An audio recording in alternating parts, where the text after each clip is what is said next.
Hello and welcome. My name is Tom. This is the Enthusiasm Project Season 11, Episode 7, and this is the AV Helpdesk Volume 2. So this is a follow-up to a thing that I did last season, which is not a Q&A episode, but it's not a Q&A episode. That makes sense. Maybe before we start the Helpdesk, I will help you understand what it is. How about? Basically, similarly to a Q&A episode, it's a call for questions to be answered, but the difference is we're focusing specifically on audio-video related like tech support questions, whereas a Q&A could kind of be like, what's your favorite sandwich or whatever. And this is much more specific, and the answers are a little bit more in-depth, and it's genuinely a troubleshooting guide, hopefully more of a resource for people, trying to solve problems. Last season in the first installment, a big thing that we did was like audio restoration for client projects that had audio that, got messed up during recording, and what can you do to fix that in the editing process and things like that. So we have a lot of questions today. Thank you for everyone who sent them in. I apologize if I don't get to every question that was sent in, but again, trying to go in depth and keep this a reasonable time so we don't all just spend the rest of our lives listening to one podcast episode. And that's what we're going to be doing today. Before we do that, though, let's talk about gear a little bit. I'm using the Rodecaster Pro 2 again today, but the microphone I'm using today is the Earthworks ETHOS. It's been a while since I used the ETHOS, and I wanted to use it again because I love this microphone. It's one of my all-time favorites. I have it running through my SM7B preset that I made on the Rodecaster. If I turn that off, this is what the ETHOS sounds like with no effects and no processing, which is still an awesome sounding microphone. So similarly to how I've been rediscovering my love of the SM7B as long as it has EQ on it, the ETHOS is one that I am comfortable taking and just connecting to, any interface, even if it's like a Focusrite or something and I can't use EQ on it. This is a good one, which is why I don't really ever use the SM7B on the couples table because there's no EQ there.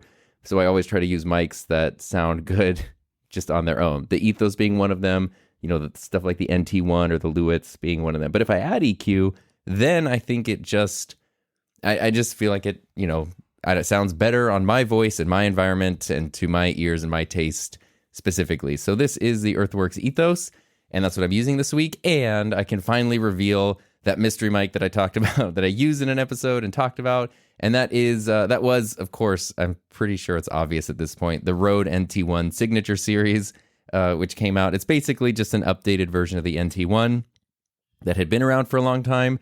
It's essentially the NT1 5th generation without USB functionality. So that's pretty cool because the USB functionality it opens up a lot of really cool things in the 5th generation. But because they did not add any kind of physical controls or headphone output, it's also super limited and kind of frustrating to use.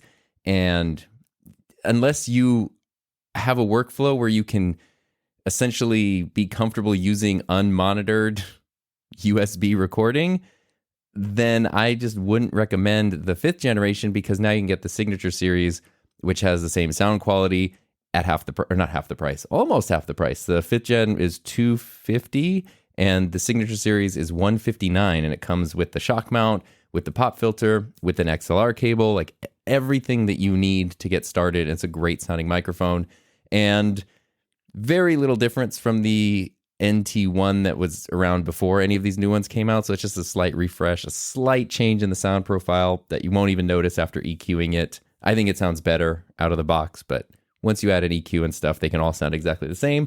And even though I guess they're not officially released yet, it will be available in more colors. So you can buy the black one right now, the classic black one, and then it'll be available in all these colors like blue and purple and green and super cool stuff like that, which will be super fun to see. And I'd really love to get a blue one whenever they're available.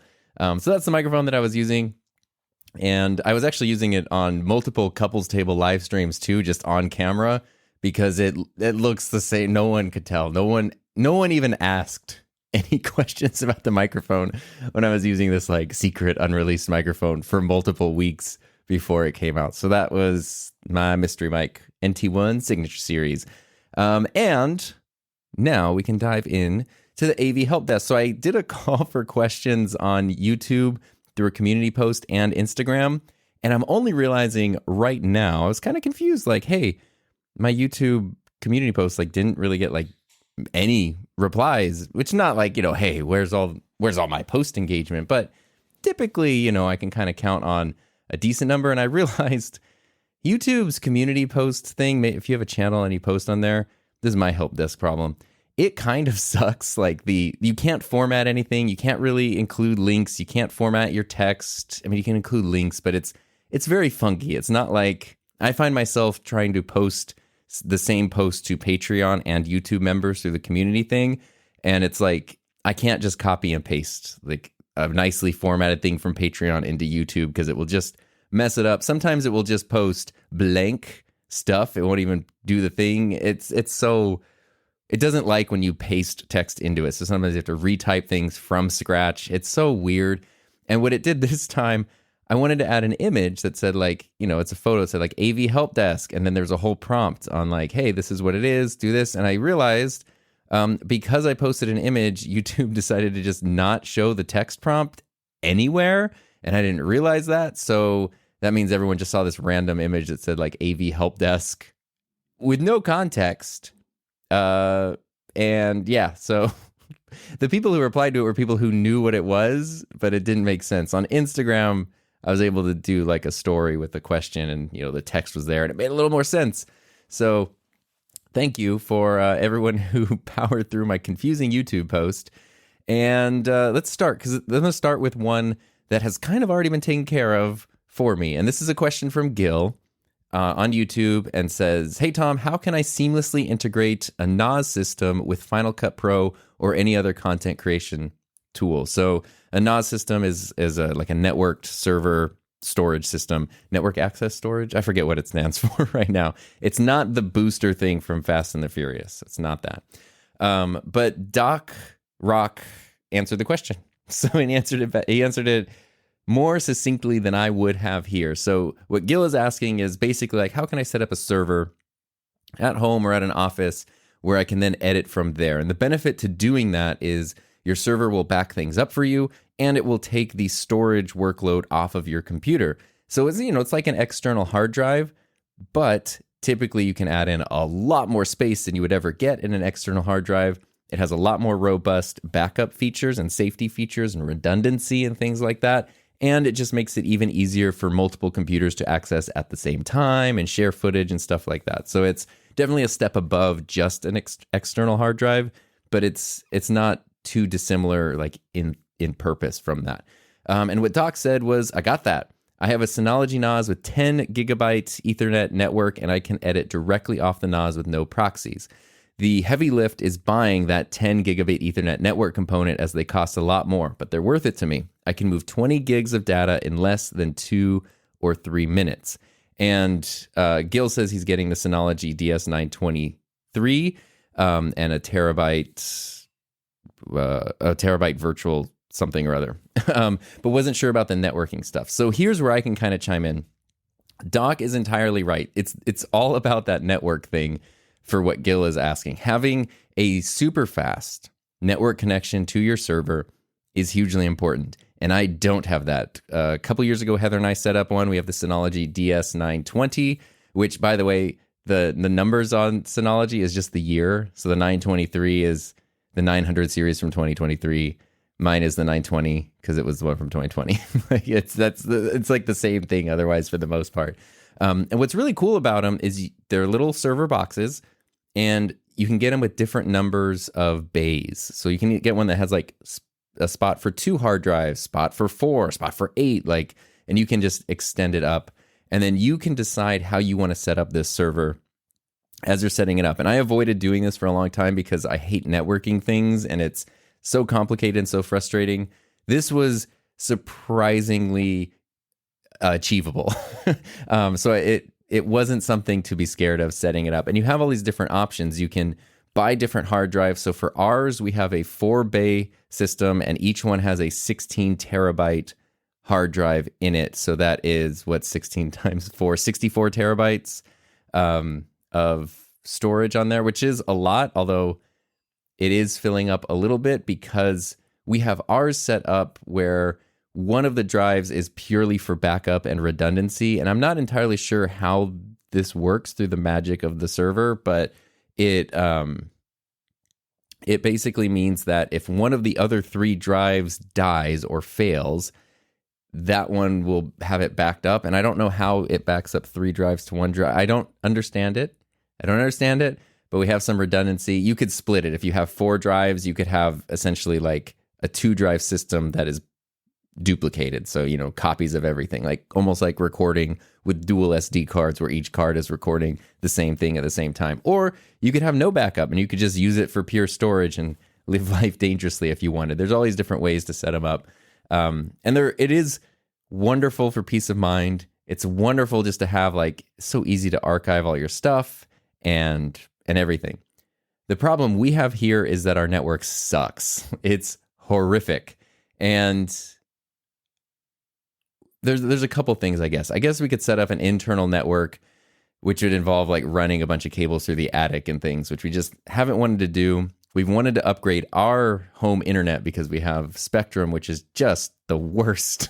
If there's a spectrum of good versus bad internet service, this would be on the terrible end of that spectrum because it's slow as heck. It drops out all the time, cannot handle basically anything. Even if we're connected via Ethernet or not, it almost doesn't make a difference. It's so bad.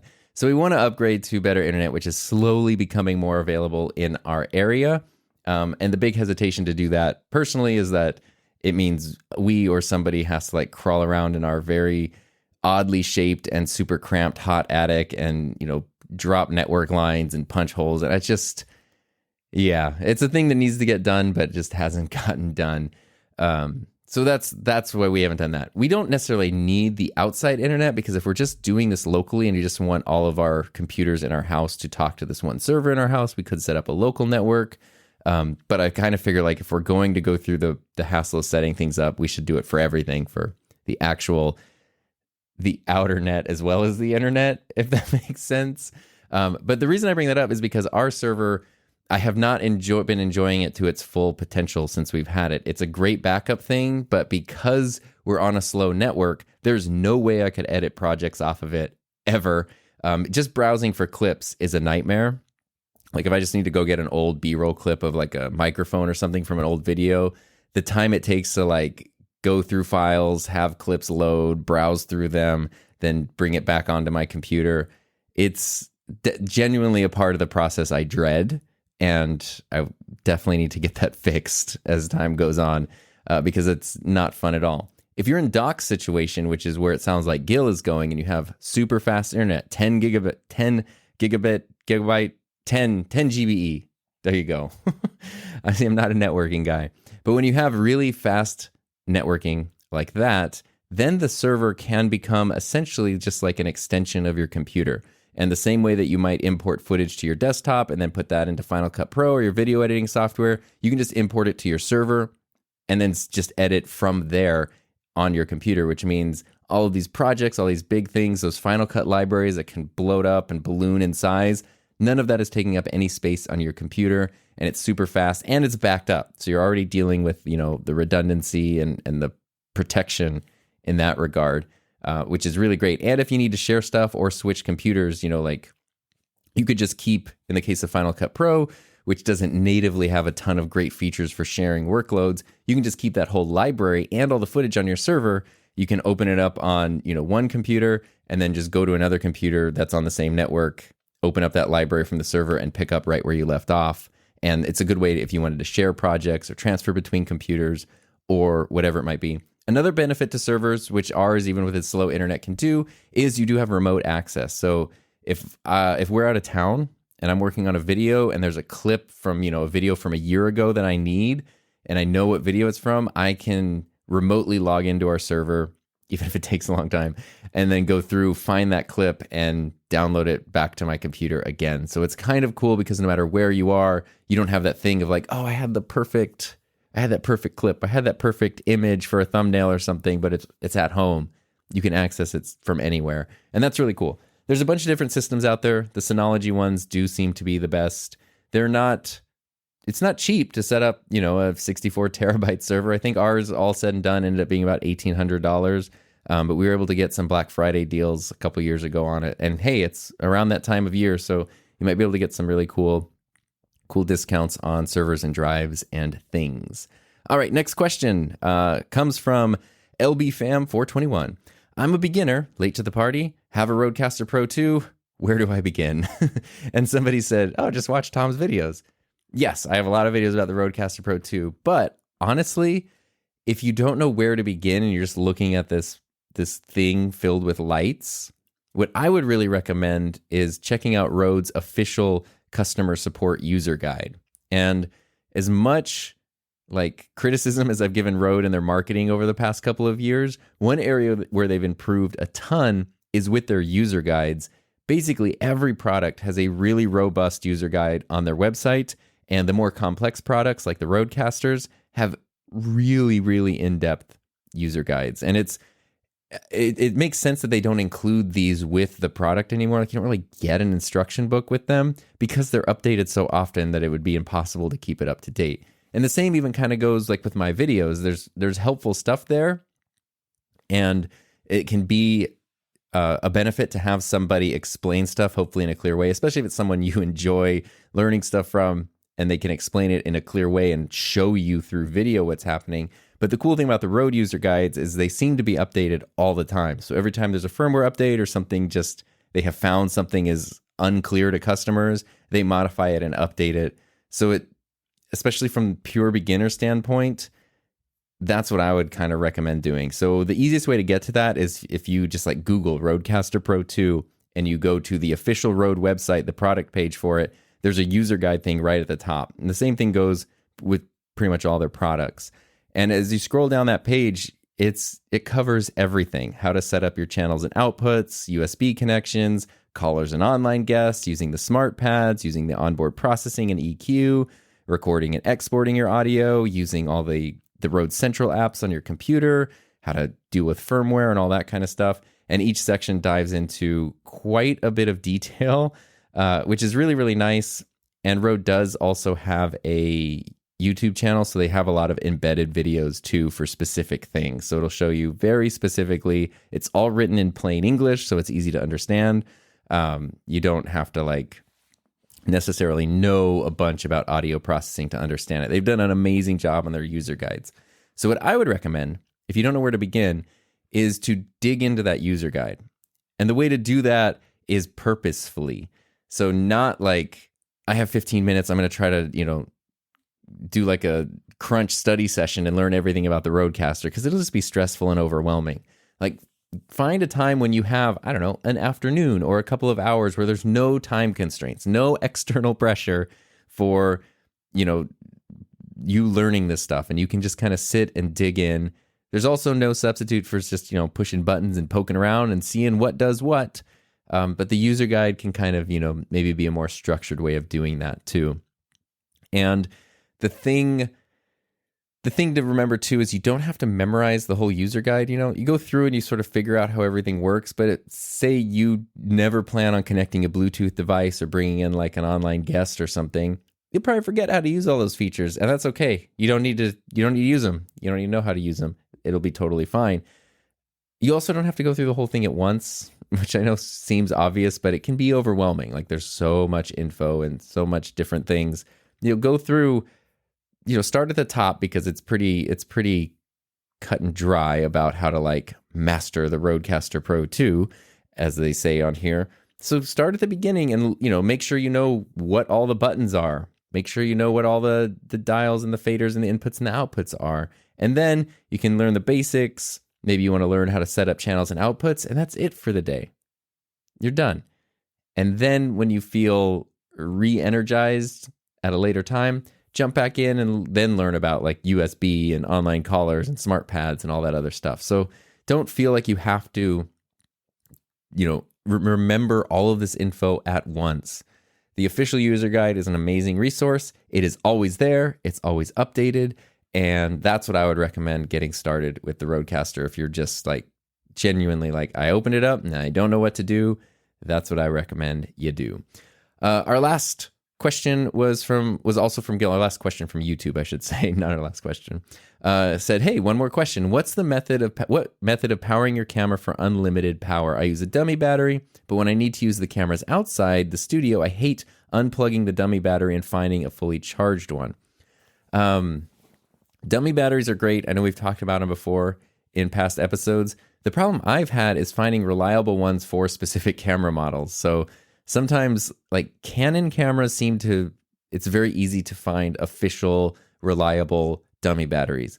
Sony cameras, I have found it's like so weirdly hit or miss for finding dummy batteries, and it kind of freaks me out. So I'm not as into those. So what I have done for my Sony cameras, which I think is applicable to most modern mirrorless cameras at least, which actually, okay, if I'm thinking of this logically, if you buy a camcorder, it pretty much always comes with a power source. So camcorders, even cheap consumer ones to, high-end pro ones, pretty much out of the box, they come with a power supply that will let you run it for an unlimited amount of time on wall power.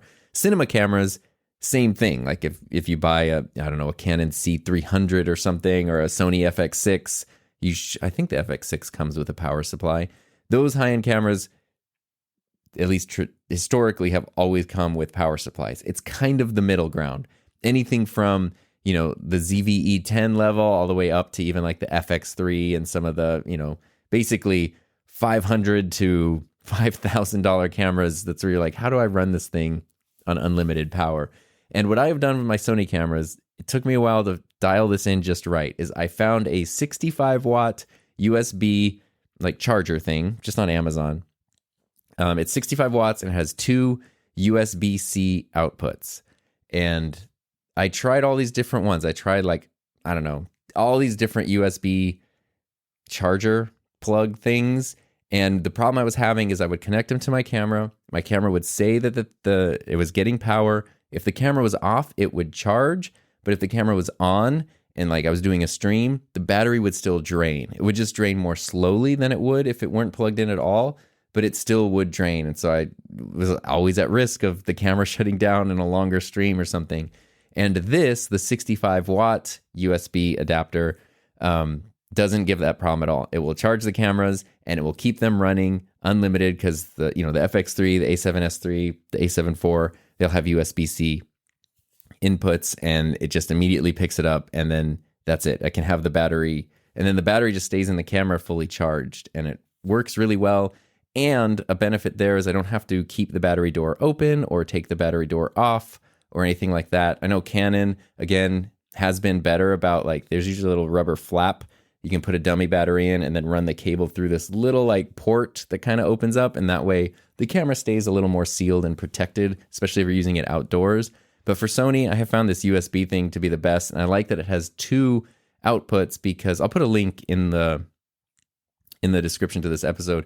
But I like that it has 2 outputs because I can power I do a lot of 2 camera stuff, the FX3 and the A7S3. I can power them both at the same time from one outlet. And then I just bought really long, really nice USB-C cables to just power the cameras with. And it has been great. I've been doing that for the past 4 months or so. I've been using that system.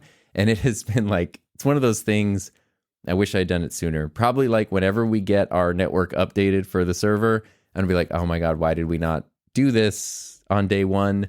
That's how I feel about that. But also to Gil's question, Kane Treble replied and said, look for a compatible NPF battery plate, especially if it has 2 mounts. You can hot swap without running out of power. So there's a sort of more traditional production side approach using NPF batteries, which they've been around for so long and they're so universal, and there's a lot you can do with those, and then run your camera off of that. So there's all kinds of different solutions to problems like this. For me personally, the USB one has been just the best, the best one that I've really liked. All right, jumping over to Instagram now. We've got a few questions. Let's see here. Dan Seabearded says, a simple man's way to increase audio levels without losing quality, specifically on the Rodecaster Pro 1. So I'm guessing in Dan's case, or in a case like this, you're using a mixer and interface. You're finding that your audio file or your signal's not loud enough. When you boost that level, you start getting a lot of hiss and noise. That could be either you have the mic connected to like the Rodecaster, especially the Rodecaster 1, and you crank the gain or you boost the fader all the way up and you start hearing a lot of hiss and noise, or you bring the file into your editing software. It seems a little quiet, so you boost it up and then you hear hiss and noise. And how do we avoid that? There are a few ways. So just like going back to last season's Helpdesk episode, there are tools you can use to remove noise after. So if you have something recorded and it just doesn't sound great and you need to fix it because you can't re-record it, I've been really, really liking Adobe's Speech Enhance or Enhance Speech, which seems backwards. It's called Enhance Speech, part of their podcast AI thing. And that's really nice because you can run a file through it. It'll enhance the audio. And now they've added a little slider on there. It's all browser based, so you don't need an application. You just need an Adobe account. If you already have, an Adobe Creative Cloud account, you have tons of access to all this stuff already. And you just upload your file, it processes it, and then there's a little slider you can adjust for the level of noise reduction you want. It didn't used to have that. It was like all or nothing. And now you can kind of fine tune it a little bit, which is really nice. And then you just re-download your audio and it hopefully sounds better. That's good for some of the basics. Same with like voice isolation in Final Cut Pro. I think like Resolve has voice isolation as well.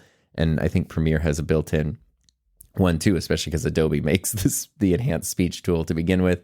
A trick that we showed last season is you can run a file through that. And if it's really bad and messed up, you can download the file and then re-upload that fixed file and process that one. You can kind of just keep going through layers. It will start to deteriorate the audio quality, but in a pinch, it could work. And so that's kind of the emergency situation is you've got audio that doesn't sound great. You can't re-record it. How do I fix this?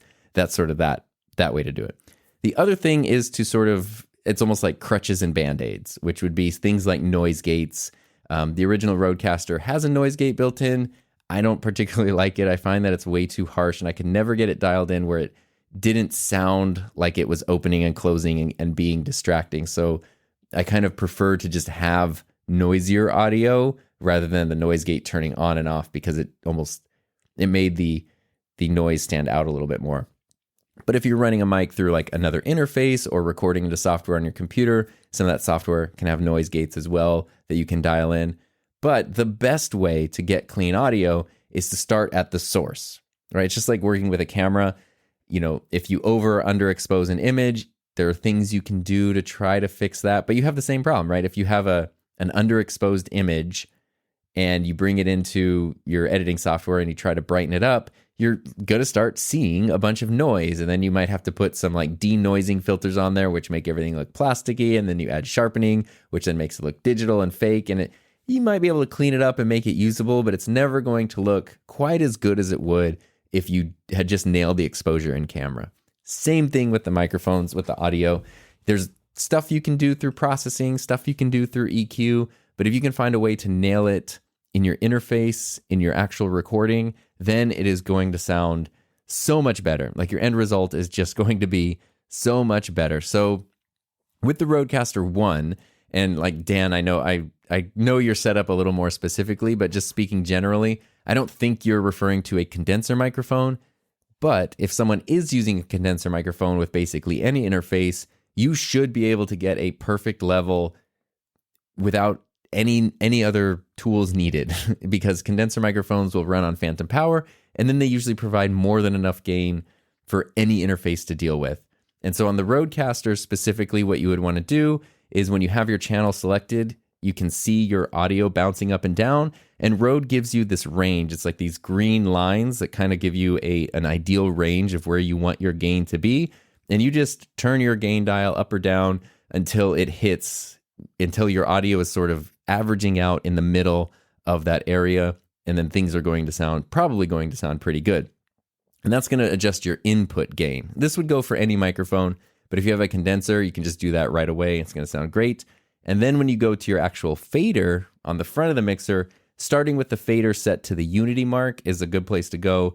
That is on the Rodecasters, they have a bunch of little lines. It's usually the fourth line down from the top, but Rode just made it bold. So if you notice on your channels, your faders have marks on them. One of the marks is a little bigger and bolder than the others. That's the unity mark. If you start with your fader right there, like that's where mine is right now on the Rodecaster Pro 2, you should be good. So right now I'm using 29 decibels of gain. My audio is right in the middle of that green range on my input gain.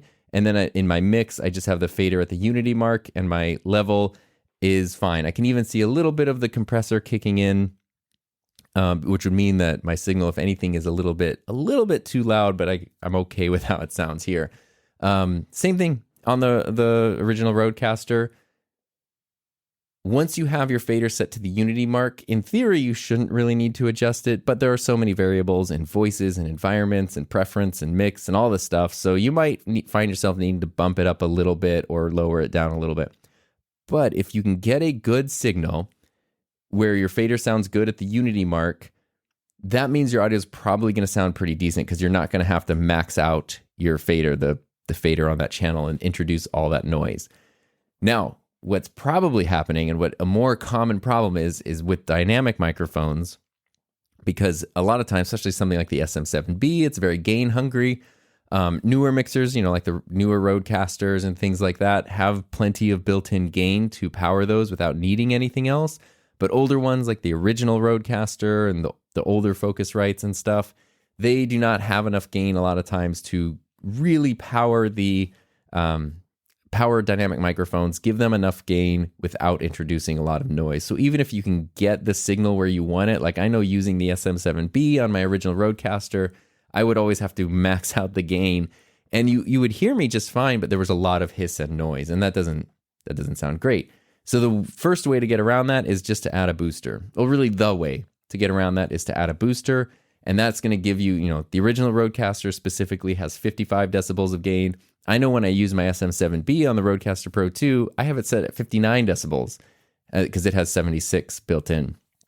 That means even when the original Rodecaster is maxed out, it's not at the level that I normally set it at on the Rodecaster Pro 2. Most boosters will give you around 20 to 25 decibels of gain, so that will give you way more headroom, and then you'll be able to get a cleaner signal from your dynamic microphone.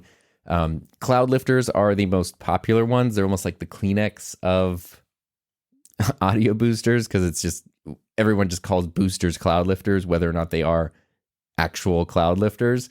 The Fethead, the Triton Audio Fethead, is my personal favorite booster. Not that I have to use boosters that much anymore with newer gear, but that's my personal favorite. It's closer to the $100 price point, maybe a little less than that.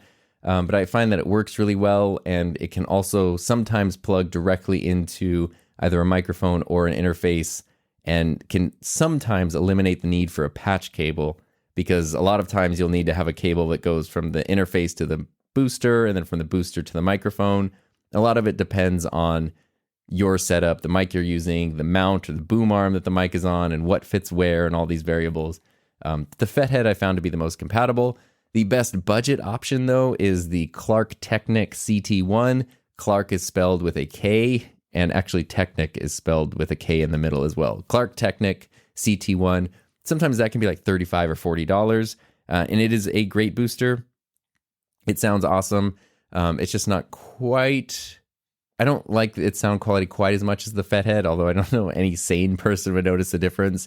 And it's not quite as versatile in terms of being able to just connect directly to the back or to an interface or something like that. So those are the recommendations there. And what that's going to do is then give you plenty of clean gain for a dynamic microphone in a mixer and interface that doesn't have enough gain to run it. And that's the way to solve that problem there. A simple man's way to increase audio levels without losing quality. Add an external booster, and then you're not going to find yourself worrying about, all these post-processing things and stuff like that. Pat Babam says, the way this call for questions was worded, I feel silliness is not invited. Sad. This makes me sad because there is actually a pun in the thing that I posted on Instagram, but it's too subtle, I think. It didn't sound like it. But there was, I guess no one could go back and look. I should say what it is. This is one of my jokes that did not land. I mean, yeah, this is not a serious topic, but, the Q&A, I don't really care if there's goofy questions. I want it to be helpful, but that doesn't mean we can't have fun. So the post I posted said, getting ready to record the second installment of an AV Help Desk episode for the podcast. If you've got some in-depth tech questions or troubleshooting related to audio and video, shoot those questions my way. And I thought that was funny, like shoot, but oh shoot, it did not. It was too subtle.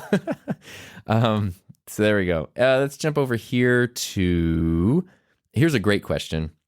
This is from the Stage Break podcast. What are the top 3 audio issues to watch out for when recording in a small room, and tips on how to fix? I think this is such a relatable thing as a person recording audio in a small-ish room right now. This is something a lot of people deal with. First off, a lot of the rules would apply to any space, whether it's small or large. Small spaces, though, can sometimes be a blessing because they immediately sound smaller. And that's sometimes what you want when you're dealing with audio, is you don't want to sound big, boomy, reverby.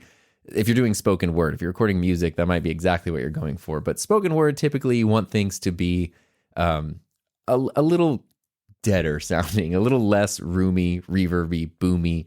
And small spaces lend themselves to that a little more naturally, as long as they're not totally bare. If you're in a small closet that's just bare walls, bare floor, nothing in it, then you're going to have sound waves bouncing every which way and it's going to sound really funky. But if you're in a typical small-ish room that maybe has carpet and stuff on the walls and furniture in it, that stuff right there can make a huge difference. So tips for, let's see, 3 audio issues to look out for in a small room. Sound treatment is the first one, a lack of sound treatment. It's really fun to focus on, like, what microphone do I get? What interface do I get? And then kind of ignore the sound treatment. It's like when people get cameras, they want the camera, maybe they want the lens. The lighting is like typically not something people are very excited about at first, because it's like, I don't want to buy a light, whatever. I got the sun, I got, my overhead office light, that's fine. And it's not until they realize, like, wait, things still aren't looking great, and then they get a dedicated video light or two and things start looking really good. Sound treatment's kind of the same thing. It's like people want microphones and interfaces. I don't really want to focus on, like, what am I going to, like, put on my wall or hide something that no one's even going to see that's going to help with, like, a sound wave. That's not exciting, but it is exciting because it makes the biggest difference. So sound treatment is the biggest issue, or lack thereof. And the way I recommend dealing with sound treatment is to start with what you have. Because it can get very expensive, and it can get kind of confusing, and it's super easy to waste money on sound treatment. So by starting with what you have, if you're in a room, small room, and it has carpet, that's a really good thing. If you have a hard surfaced floor, just laying down a rug, not, putting in carpet or calling a contractor or anything, but just getting some rugs or something will make a huge difference. If you have bare walls, not making your walls bare, hanging stuff up. I have guitars, I have pictures, they're all hard objects, hard surfaces, not ideal for sound treatment, but they all, in their own ways, break up and disrupt sound waves. So it does help with sound treatment a little bit. If you've ever noticed when you move from one place to another, you live in a place forever, everything seems fine. Once you get all your stuff out and you're like leaving for the last time, and it sounds so big and echoey because there's no furniture, everything, your couch, your desk, your curtains, like everything in a space is affecting the sound and the way that space sounds. So sometimes by adding, rearranging, moving stuff in your current environment, you can get much better sound without needing to do anything else or anything extra. If you want to add into sound treatment, the thing that I think a mistake a lot of people make is they try to create like anechoic chambers in their environment. Like, if you've ever seen audio companies like Rode, Sennheiser, every audio company has one of these chambers, and lots of other places do too. They look crazy. It's like a big room that sometimes even should have a suspended floor, so there's actually even stuff below the floor. It's like a grating on the floor, and it just is like foam spikes everywhere. It's almost like a scary looking place to go in, and that is where sound waves go to die. Like there are no reflections. No, it's like the deadest room ever. And if you ever go in one, or if you've ever seen someone who went in one, it messes with your brain. Like it starts to feel uncomfortable. Sometimes people feel sick in them because it doesn't sound right. That's not what you're trying to do when you're sound treating a room. And you see sometimes people will go on Amazon, they'll buy the foam pads, and then they just plaster up foam on every surface, almost like an old school insane asylum. If that's the visual aesthetic you want to go for, that's cool. But that's not a necessary or effective way. That's usually a waste of money when it comes to sound treatment. Sometimes foam pads can help, sometimes not, but a lot of it comes to placement. And so this is a big issue. If you had an unlimited budget and you were hiring professionals to come in and sound treat your space, what they would probably do is they would come in, they might want to rearrange things in an ideal way. Like, don't have your computer monitor right in front of where you're talking because your sound waves are just bouncing off the monitor and back. It's a hard reflective surface. Same with desks and things. But say you have your room set up exactly as it was. You're ultra wealthy, money's no object. So you tell them, I want this to sound as good as possible without rearranging any of my stuff. What are you going to do? What they're probably going to do is do a lot of sound tests, a lot of sample recordings, and bring in a lot of measurement devices to like be really specific about where sound waves, frequencies, things are collecting, bouncing, and reflecting. And they're not going to just plaster foam on all your walls and ceilings and surfaces. They're probably going to bring in some sound panels, sound treatment, bass traps, and very strategically place those and, incorporate those into your space. And those can get, I think what happens is people look at, you can go on Amazon, you can get like, hey, it's 24 squares of foam padding for, $60. And then you look at like, I can get one 2-foot by 4-foot acoustic panel for $120. Like that seems, I can get one thing or I can get 20 things. I'm gonna get a lot more sound treatment, but it's probably not going to be as effective. And I guess it sort of depends. There's different ways to, I'm like jumping way ahead of myself here. When it comes to panels and that kind of sound treatment, acoustic panels, like you can build your own at Home Depot if you want. A website that I use a lot is acustamac.com. They're based in the US, but they will do custom size, custom color acoustic panels. I have several 2-foot by 4-foot ones, but you can get other sizes, shapes, and they're really nice. I have a white one, so that way it's also a reflective device, and I have a blue one because blue was an option, and I took that one. And they're great, and mine are 2 inches thick and 2 feet by 4 feet, and they were like $100 each, which is pretty reasonable. They're really nice wood framed. I think it's rock wool or similar insulation, and they have nice canvas wrapping around them. They come with all the mounting hardware you need to mount them, and I could probably make my own for a little bit cheaper, but it's with my skill level, it's going to end up not being that much cheaper and also take a really long time. So I just like getting these ones. And you don't have to buy everything all at once. Buy one here, one in a few more months, another one a few months later. So acustamac.com has been my favorite place for those kinds of panels. And they also look nice. And that's an important thing too, is that, you put these things up, you don't want it to look like a crazy place. You want it to look nice, and you want to, they can be an aesthetic part of your environment as well, your sound treatment. And then placement is very important because it just depends on your situation. Like I have one placed directly in front of me so that when I'm talking, all of my sound waves that are coming straight from my face go there and sort of get absorbed and disappear instead of hitting a hard surface and bouncing right back to me. And that would create a lot of reverb.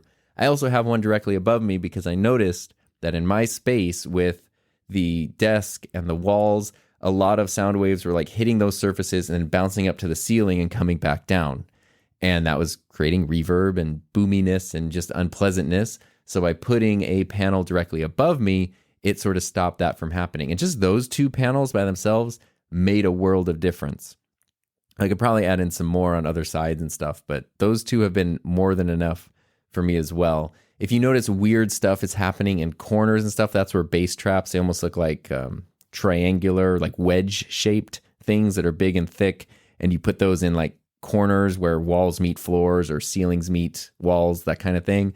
And what it helps do is like prevent sound waves, especially lower frequencies, from collecting and doing weird things in those spots. So that has helped a lot. And that's the route I would recommend going for when it comes to sound treatment. A more budget-friendly and maybe more flexible option are moving or sound blankets. So you can just use like a moving blanket, which like $20. They're not crazy expensive. Or you can get a dedicated sound blanket, which I think the main brand is Producer's Choice or something like that. There's a whole bunch of them. They're just kind of like padded, thick material. They're usually black, so they blend in, and you can even use them to like cut light and stuff sometimes in environments. Those help a lot. I have one of those.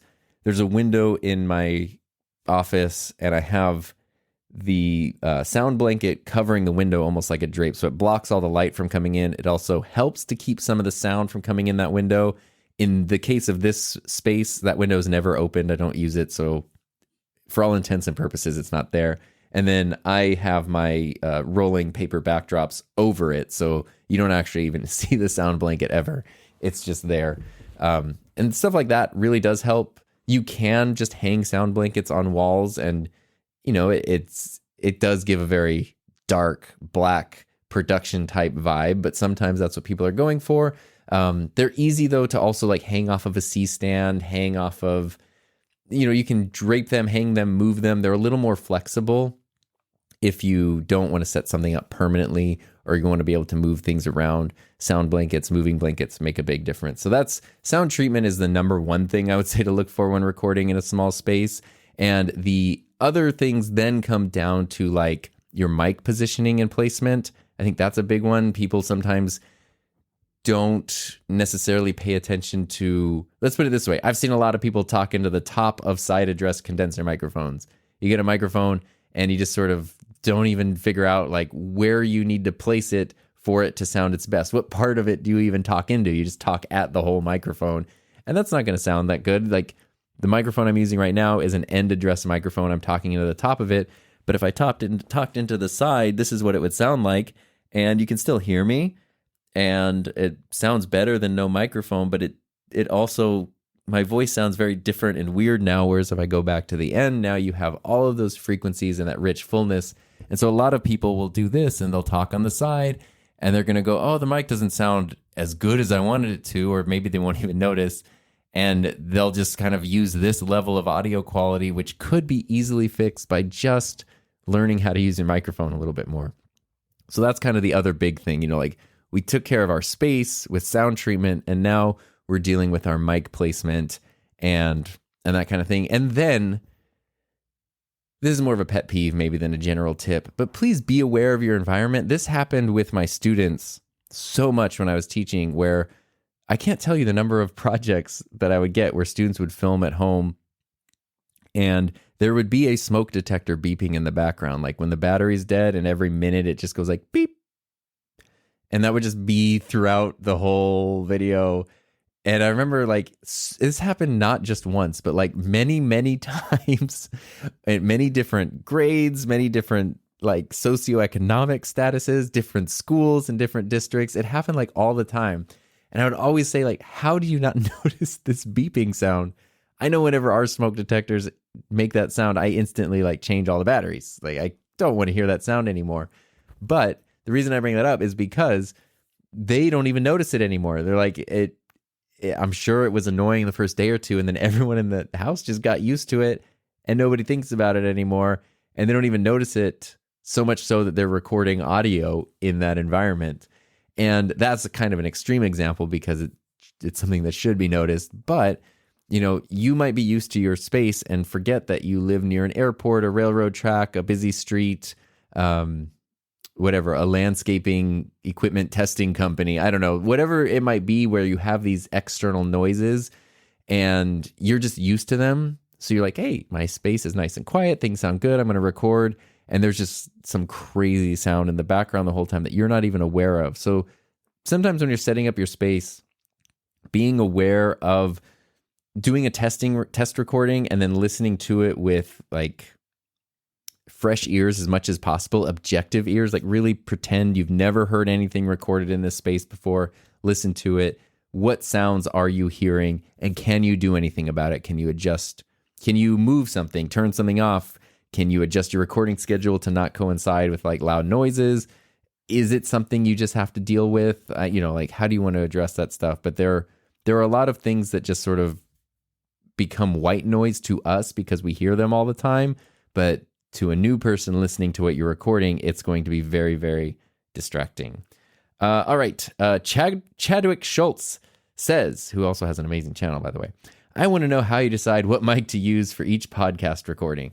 Not necessarily a help desk, but I can turn it into one, because why would you want to choose specific mics for different things? And for me, because over the years I've been fortunate enough to amass this goofy collection of microphones, it's kind of just whatever I'm in the mood for. Like, sometimes I'll be on a kick where I just really like the way a mic is sounding, and I'll just keep using it. Like right now, I'm really loving this Earthworks, and so if I were to record another thing tomorrow, I'd probably just use this microphone again. Sometimes I just feel like, I haven't used this mic in a while, I want to use that. And other times it's, it's a new microphone, I want to try that, or I want to compare it. So for me, it's very like whimsy, like what do I want to record? But so say you are somebody who has an SM7B, a pod mic, and an NT1 or something, and you're trying to set up something to record, how would you choose which one? It's really important to understand the qualities of the microphones that you're using, and not just how to use like their pickup patterns and stuff, but how they handle different frequencies. So, Doc Rock was here answering a question for Gil earlier. Doc has a loud, deep, booming voice. He is someone that can get by using an SM7B on an original Rodecaster without a booster, and he doesn't need to crank the gain, and it's going to sound fine because he just has that big voice. He has that boomy voice. A microphone like the pod mic is going to work fine for him because he has so much low frequency in his voice that you have that microphone that kind of cuts out some of those lows and really emphasizes the highs. There's low frequency to lose, with a voice like that. Somebody else who has a higher pitched, more nasally voice, and then you put them on the pod mic and it's going to just really even emphasize that nasaliness more, it's going to sound less pleasant with them. So it's not that the mic sounds bad, it's that it's not a good fit for that voice. So whatever microphone or microphones you have, understanding their frequency pickup patterns, how they sound on, how they pick up sound will help a person decide what would be the best mic to use for a different situation, and different people in different situations and different voices. And that is a hard thing, as someone who makes a lot of mic reviews, I try to emphasize, like, you're hearing this on my voice in my environment, and I can try to, make that as clear and objective as possible, but it might not sound the same. Even if you use the same mic through the same mixer on your voice and your environment, it's going to sound a little bit different. And that's just part of it. So a lot of it is trial and error and experimenting too. And let's see here.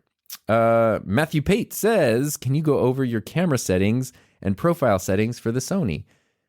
Yes, mine are nothing special. For the sake of speed, and since a lot of the stuff I record is in the same environments, I try to just get things looking as close to the way I want them out of camera as possible, and then I just throw in a little bit of presets and adjustment in Final Cut Pro. I just made a preset that I like, which is, there's nothing technical about it. It is just turning knobs and sliding sliders until I like the way things looked, and then saved it as a preset. That's my preset, which you can download from my website. If you go to himynameistom.com/downloads, you can download it for free. There's also a LUT, but again, it's for my environment to my taste, so it may or may not work for you in your environment. It's not for like log footage and all this stuff, so use it sparingly, or with caution. But I use no picture profile for the most part. So Sony's have all these amazing picture profiles you can cycle through. I just turn it off, and the camera says PP off, and that makes me laugh every time. And that's the picture profile that I use, which is just sort of like the default camera colors. And I think they look pretty good when things are lit well. And that's kind of it. And of course, I shoot at the highest bit rate possible. I do 24 frames a second because it does avoid any flickering from, I have like a few little LCD screens and stuff, not lights that would flicker, but like devices around sometimes that will flicker at 30 frames per second, and they don't flicker at 24. So I just stick with 24 for that reason. And that's it. As far as my camera settings go, that's everything for the Sonys. It's really nothing crazy. But I would caution against, that's what I use most of the time. That's not what I would use necessarily if I were doing like client work or doing a lot of filming in different environments. In those cases, that's where diving into like the log profiles work really well. And I'm sure you know this, Matthew, but I'm for for everybody else too, just sort of explaining it. So my thing is pretty simple. And I guess before I talk about log stuff, the reason I went with that is because not only is it simple, but I was realizing when I was trying to do like all my color correcting and log footage and stuff, it never really looked as good as what the camera just did. And sometimes even when I thought things looked great, it's just because I was going from log footage to corrected and graded footage, which just looked better. But it's like I was doing a lot of work to just get back to zero, essentially. And I realized, hey, this camera is made by a bunch of super smart people and engineers and colorists and things who like built this sensor and all this processing and things, and they might know what they're doing more than me just sliding things around in Final Cut. So I'm going to trust their judgment and then just fine tune it to my tastes rather than try to like get rid of all that and then do everything from scratch myself, for the most part, for my thing. So it's a workflow thing for me, and yeah, it's a skill level / workflow thing. For client stuff, that's where like log footage really would make a difference, because it's going to provide in a similar way to, you know, recording to 2 memory cards at the same time. Using log footage is not only going to give you more versatility when it comes to color correcting, color grading, but also as long as you nail your exposure. But even if you're a little bit off, it's going to give you a little more protection when it comes to your dynamic range and making sure things aren't under or overexposed. Whereas, you know, if I took the way I film things for me in my studio and did that on a client project, and then it turns out something was under or overexposed, I might not be able to fix that and make it look as good as I could if I were using one of the log profiles like S-Log3 on the Sonys or something along those lines. I did try playing around with the, I can't even think of what it's called now, the Cinestyle, like Cinetone. The one that Sony, it's like a profile Sony added from their higher end cameras a while ago, and I really liked it, but I didn't like it more than the way I was doing things, so I just kept it simple. So that's probably the least exciting answer, but I wanted to answer it because I think it's important to know know what your camera can do, know about the higher end features, know why and when you would want to use them, but don't feel like you have to use them. Like the number of people I see who will make a YouTube video about like correcting log footage and shooting in S-Log and all this stuff, and at the end of like they go through this whole crazy workflow to end up with footage that looks slightly worse than the default picture profile. Like, just, you know, really smart people did make your camera, and you can trust them too a little bit sometimes. That works really well. Okay, and last question for the help desk this episode says, this is from Samu Rastin, says, my video podcast has sometimes 4 or 5 cameras running into Ecamm. Just 2 are the same camera. How should you color correct and match them? That is a really good question. So this is a situation where we'll stick with Ecamm specifically, but I think a lot of this would apply to OBS as well. So this situation, we'll say we have 4 cameras, 2 Sony FX3s, and then like a random Canon and a random Panasonic, or, you know, 2 other cameras that aren't matching. If you're using the exact same camera, obviously it's very simple. You just match all the settings in the camera, and then if you adjust any settings in Ecamm, it's going to look the same because the cameras are in the same environment with the same settings. Trying to match cameras is very tricky. There are, again, this is where we can go in. There's like technical ways where you can take the image and put it into your editing software and bring up all the scopes and try to match the colors exactly. That's probably beyond the scope of this discussion. But if you want to know how to like essentially create different color profiles in Ecamm, the way to do that is to make sure each camera is its own input source. So what that means is not using something like an ATEM, because Ecamm will see the entire ATEM. Even if you have 8 HDMI inputs in your ATEM, it's going to see all of that as one input source. And so if you adjust your colors in Ecamm, maybe even add a LUT in there, that's going to apply to every input on the ATEM, which means it's not going to balance out because everything's going to look weird. everything that you want to have its own adjustment needs to be its own input source, which gets tricky because that's where it's like, okay, do I then need to use multiple cam links? Can my computer, handle that? But that is where a lot of people use either the Camlink Pro, which is a 4 HDMI capture card, or Blackmagic has something, I think it's called the Deck Link. I forget exactly what it is, but it's the same thing. It's 4 HDMI input capture card. If you have a PC, you can usually just add that, it's a capture card that can go inside your computer.